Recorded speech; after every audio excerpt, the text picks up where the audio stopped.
bro. Energy that moves through a free-flowing space or material medium in the speed of light in the form of electromagnetic fields is known as electromagnetic radiation. Every time you pop your popcorn, watch that sunset, or you watch movies, you're using this electromagnetic radiation, and without it, we wouldn't be able to survive on this planet. It's very important to know this radiation and know the different types of it because we're only able to see one form of electromagnetic radiation, and that's visible light. As you can see on the spectrum here, there are over 7 forms of electromagnetic radiation, and today we're going to discuss these first 4, which are radio waves, microwaves, infrared waves, and visible light waves.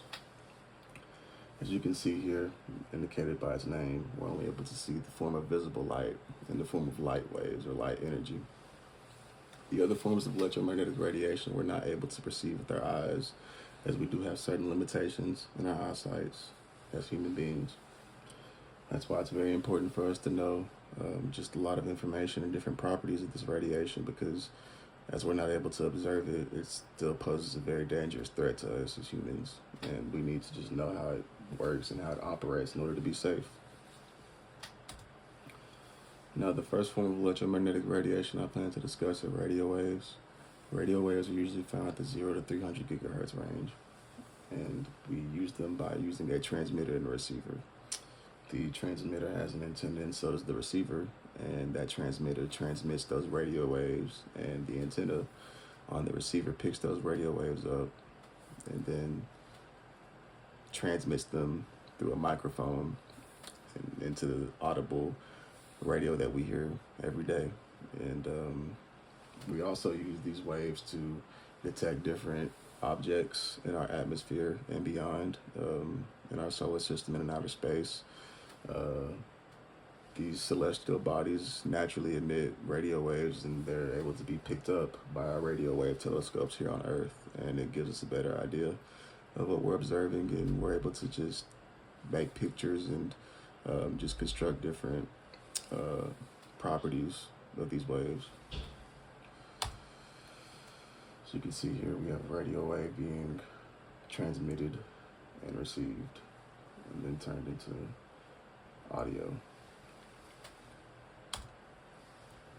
Next form of waves that I plan to discuss are microwaves. Now, you probably have seen these waves before whenever you're heating up some food in your kitchen, and these waves are not able to be diffracted around hills and valleys like radio waves would, and so we have to make sure that we place these microwave antennas very high within line of sight, and that line of sight distance has a limitation of about 50 miles.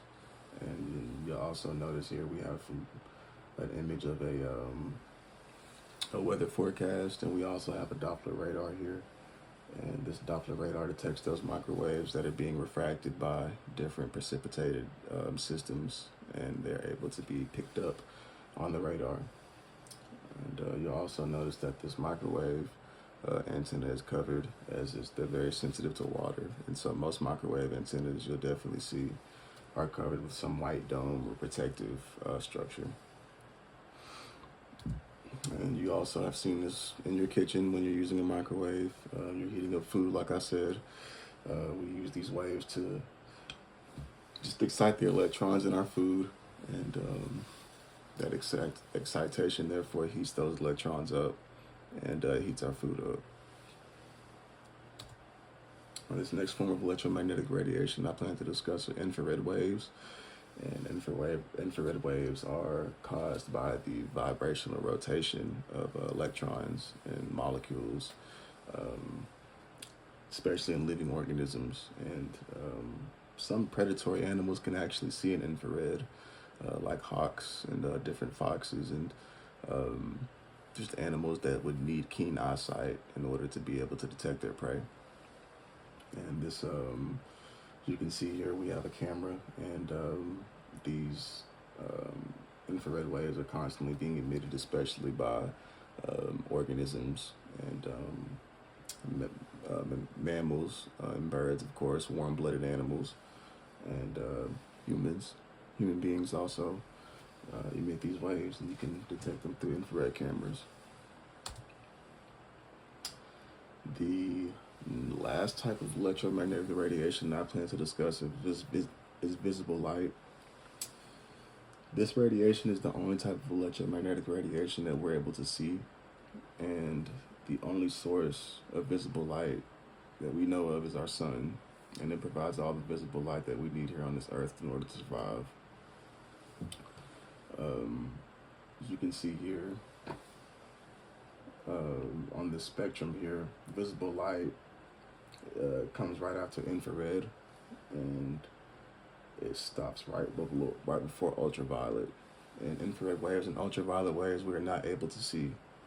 So visible light is a special form of electromagnetic radiation, because it just happens to fall within the threshold of the cones that are in our eyesight that help us see.